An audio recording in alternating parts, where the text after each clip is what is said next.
বাহাদুর মিডিয়ার দুপুরের সংবাদে আপনাকে স্বাগতম। প্রথমে সংবাদ শিরোনাম।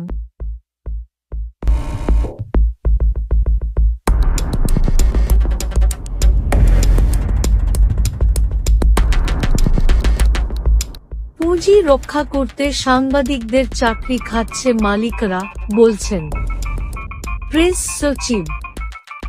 21 আগস্ট মামলা, রাষ্ট্রপক্ষের গ্রাউন্ডে ত্রুটি, 26 মে ফের শুনানি।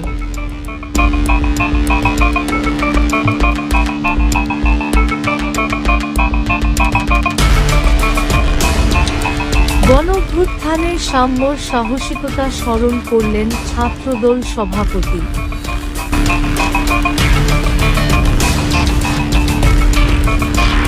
এবারে বিস্তারিত। পুঁজি রক্ষা করতে সাংবাদিকদের চাকরি খাচ্ছে মালিকরা, বলছেন প্রেস সচিব। দর্শক, সরাসরি শুনব কি বলতে চাইছেন প্রেস সচিব।